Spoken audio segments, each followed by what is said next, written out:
I'm really excited about this documentary project. It's called The Environment, A True Story. And what we're going to do is we're going to look at the past history of the Earth and compare it with the alarmist claims.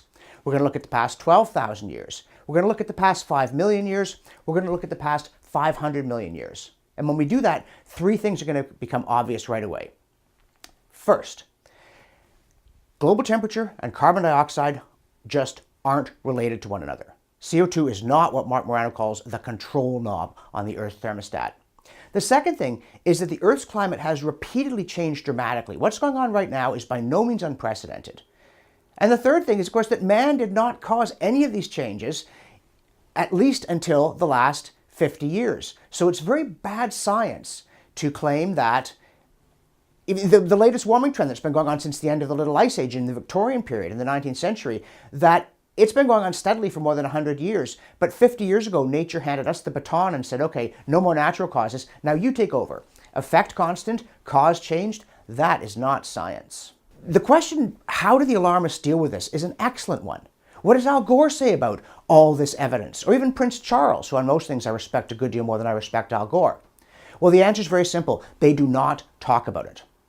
They can't explain the glaciations, so they just don't deal with it. Their model cannot. You can't put in 5 million years ago and get this extraordinary pattern of glaciers advancing and retreating that starts somewhere around 2.5 million years ago. You can't even get the end of the last glaciation 12,000 years ago, not the end of the ice age. We're still in an ice age. We've still got significant polar ice. They have no idea even why we've had these temperature cycles leading to things like the Minoan warm period and the medieval warm period, as well as the Little Ice Age. They can't explain any of the past. You watch An Inconvenient Truth and you find out Al Gore just doesn't deal with the evidence. And that too is not science.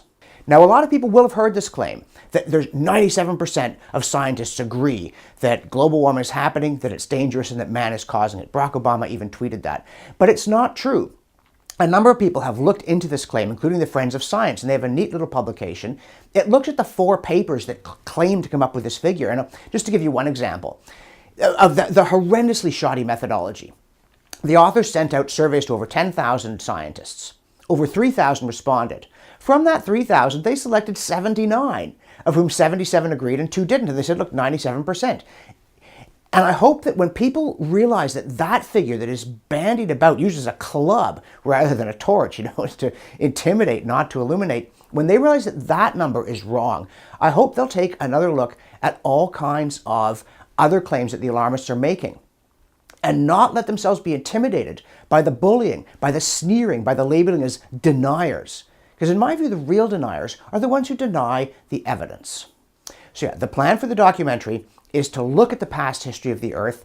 We'll look at, to some extent, at current controversies, but we're going to take a really good look at what we know about the past, because if models can't predict the past, they can't predict the future. We will also take a look at what's wrong with those computer models, because these things are black boxes. The knobs are being twiddled by people who don't even know what's going on inside them. And essentially what they do is they tweak them so that they'll give you the result they want at the expense of being able to explain anything about the past. And again, that's not science. So we're going to compare the claims to the reality. We're funding it on Kickstarter, and we've done this with our previous projects, and we're doing very well. We're almost at 60%. We've got about 2.5 weeks to go.